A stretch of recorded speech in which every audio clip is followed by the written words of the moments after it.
Well, Senator Ernst and I would like to thank all of you for coming here today. I'm Senator Ron Johnson from your neighboring state in Wisconsin. I'm chairman of the Senate Committee on Homeland Security and Governmental Affairs. Senator Ernst is a very valued member and a very well-attending member of that hearing. We were talking earlier in the green room. You know, we agree about most things, but one thing we definitely agree on is we're big supporters of your senior senator, Chuck Grassley, and I've never seen anybody work a state fair like Senator Grassley. Exactly. So we're glad to be here. I'm glad to be here in Iowa. And today we're holding this field hearing of the Senate Committee on Homeland Security and Government Affairs, talking about one of the real priorities of our committee, which is regulatory reform and really describing the regulatory burden, particularly as it relates to agriculture and to food processing, which is, you know, vital parts of our economies in both Wisconsin and Iowa. So we're looking forward to a really good hearing. On a macro basis, before I turn it over to Senator Ernst, let me just kind of lay out what that burden is. It's about $2 trillion per year for the American economy. Now, I realize we're getting pretty immune to these massive numbers. So let me make it a little more relatable. That translates per household of $14,800 per year is the cost of complying with federal regulations per household. And the question certainly I'm asking around Wisconsin, and I think we're asking it here in Iowa, would you rather have that $14,800 feeding a massive bloated government bureaucracy, or would you rather have that in your paycheck, you know, funding and providing for your family and feeding your family? So that's really what's at issue here. You know, obviously we need some regulations to protect public safety and our health and consumers, but it gets to a point where it's overregulation and the cost far exceeds the benefit, and I think we'll be laying out some of those examples here today. Senator Ernst. Yes, thank you, Senator Johnson. And it's great to have Senator Johnson here in the state of Iowa. We share very similar economies, especially when it comes to agriculture. So to explore that a little further, we do have a panel of witnesses that will be telling us from their own personal experiences how our rules and regulations here in the United States are hampering some of their industries. We can look at many overreaching rules and regulations over the past number of years. One in particular that I have really pushed back against has been the expanded definition of the waters of the U.S. and how that was affecting our agriculture, our farmers, our ranchers, our small businesses here in the state of Iowa, everyday living, just as the senator said.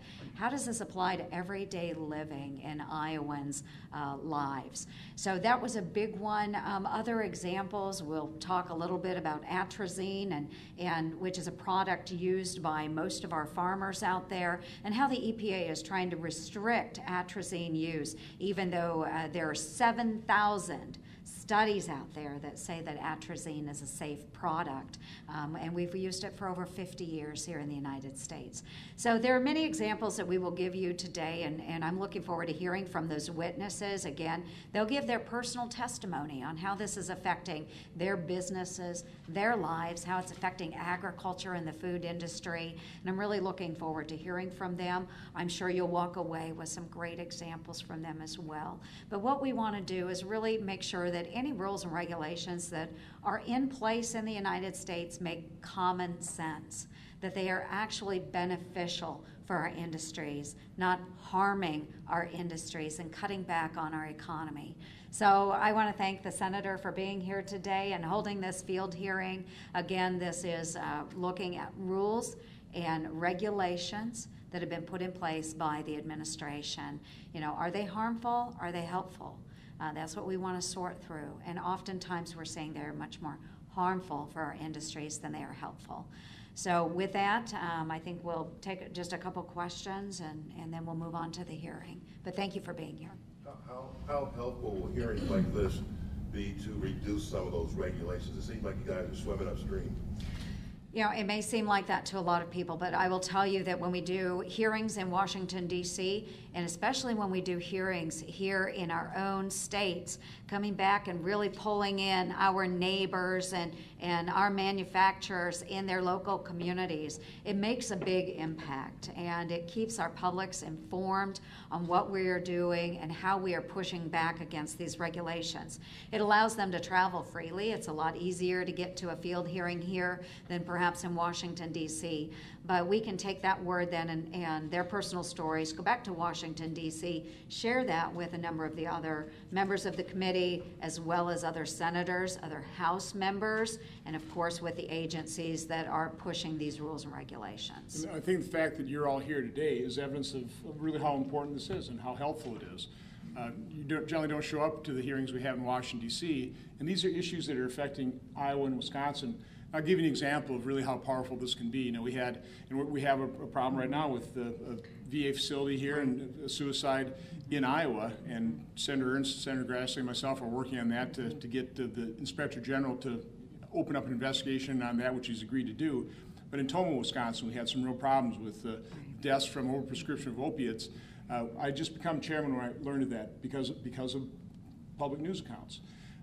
I decided to hold a hearing in Tomah, Wisconsin within 2 months, and the surviving family members of those veterans provided powerful testimony in the community, but also in front of VA officials. Because of that public pressure, that public exposure, shining the light on the problem, very rarely, this happens in the federal government, people are held accountable.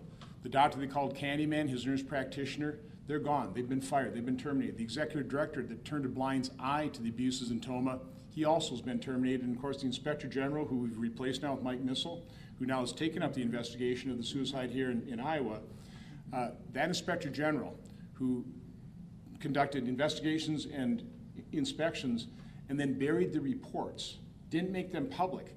You know, reports that could have saved some and prevented some of these tragedies, he also retired under the pressure. So, shining the light on these bureaucracies over regulation is incredibly important, incredibly powerful, which is, again, why we thank you for being here and highlighting them. Do you think the outcome of the fall elections, including the presidential election, could have any impact on the way these regulations are looked at, or kind of the trajectory in the future for how food and agriculture are regulated? And I guess second part to that same question is, how do you think the Trump candidacy is impacting Republicans, and specifically some of the House and Senate races? Do you think it's impacting how people come out to those?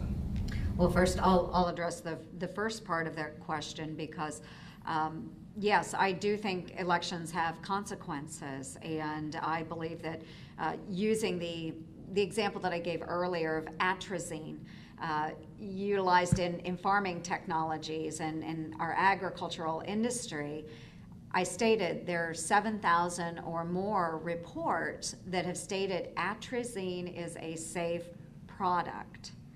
But I think that within certain administrations, you'll find a hidden agenda that just simply wants to push back on any sort of industry that's out there. And we've seen agriculture and ranching hit very hard during the Obama administration, and the overreach. And they can't thoroughly explain any science behind the reason they think that we need to restrict the use of atrazine.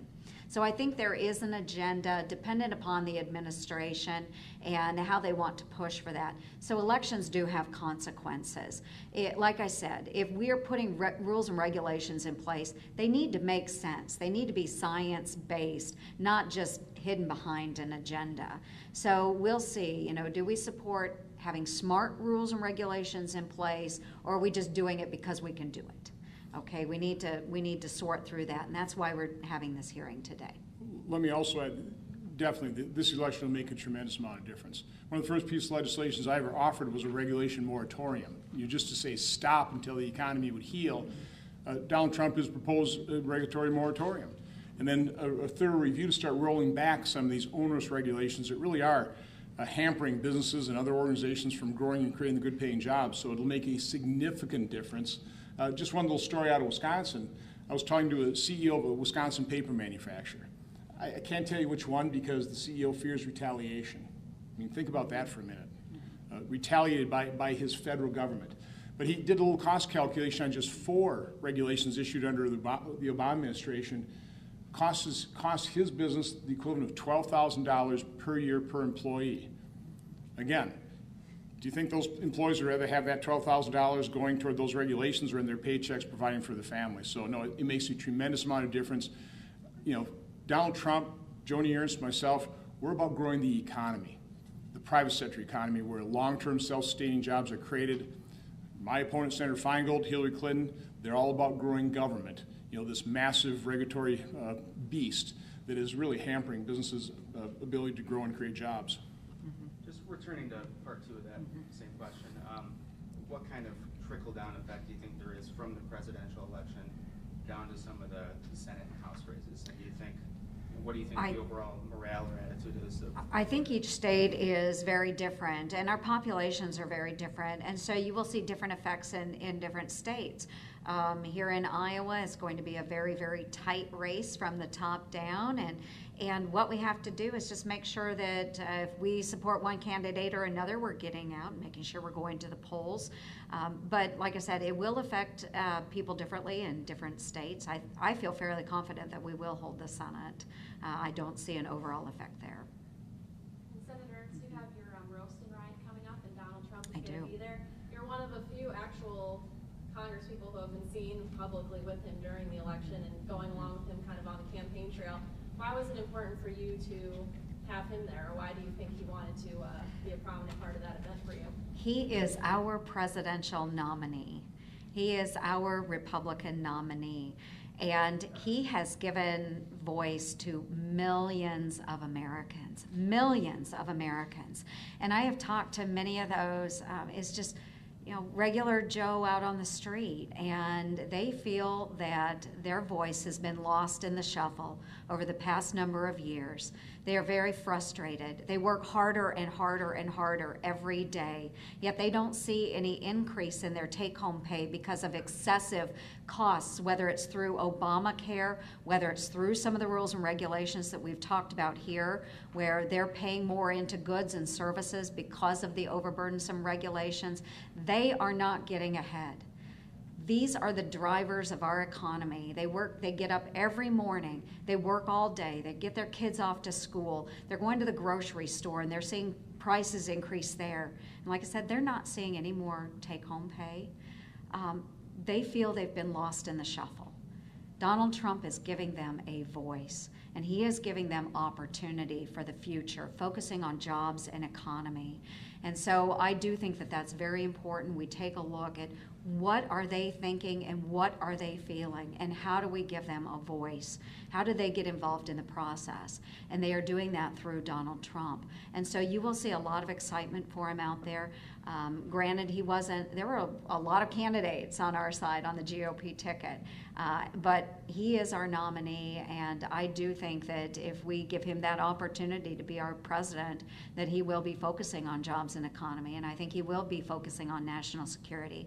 Those are the top two issues right now in the United States. I just want to underscore a point that Senator Ernst made about stagnant wages. You know, we're all concerned about stagnant wages, and if you're concerned about that, look no further than really the subject of this hearing, this regulatory burden. And I'll repeat, $14,800 per year per American household, trying to comply with those. And again, it's hidden.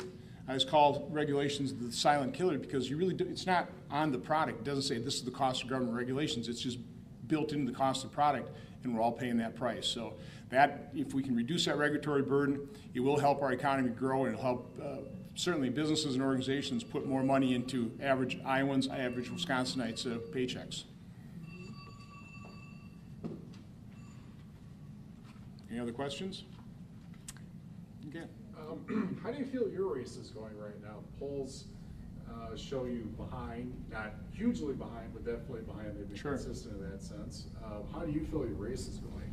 I really think the campaign's just begun. You know, we had a Wisconsin primary last week, and you know, when I first ran in 2010, I decided about 6 months ahead of time, ran a 6-month campaign. I was probably about the same position in the polls last time. Nobody thought I had a chance. I actually feel pretty good about it, again, because there's such a stark contrast between myself, assistant legislator with 30-some years in manufacturing, versus my opponent, Senator Feingold, who's a career politician.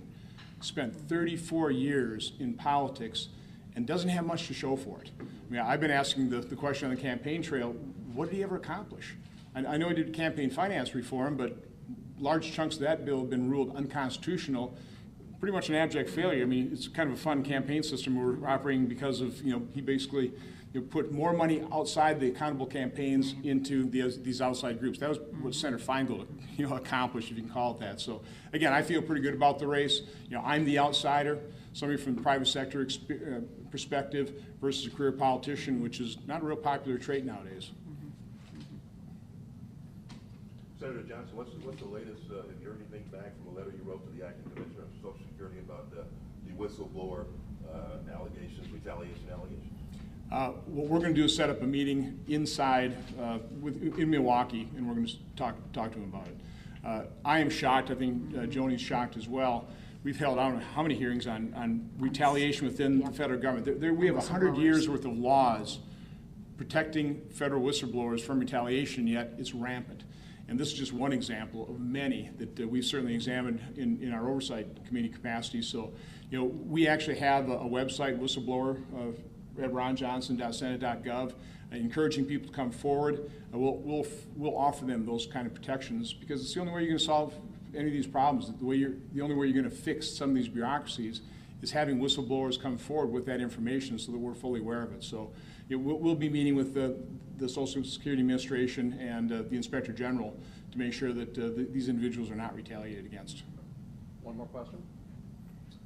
Senator Ernst, you've been a strong proponent of the Second Amendment.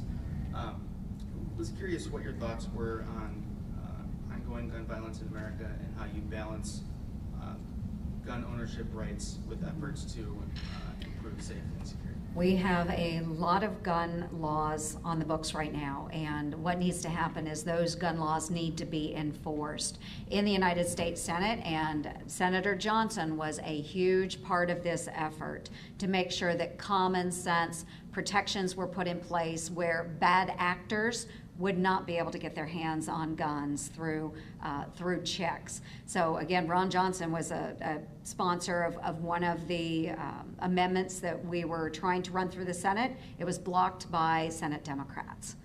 So instead of having common sense gun regulation, we have the gun laws as they exist and did exist a year ago. But I do believe that we have good people that have their Second Amendment rights. What we need to do is ensure that bad people are not getting their hands on those weapons. Many of the actions that you have seen in the past are people who got guns illegally. So just by passing another gun control law is not going to change the fact that bad people can still get their hands on weapons. Again, I want to underscore something Senator Ernst said. Republicans are trying to actually fix these problems. I did have a proposal to keep, guns out of the hands of people on the no-fly list and the selectee list. Democrats could have had a result if they just would have joined with us to do that. Senator Grassley has proposed legislation to clamp down on straw purchases, provide more resources toward enforcement.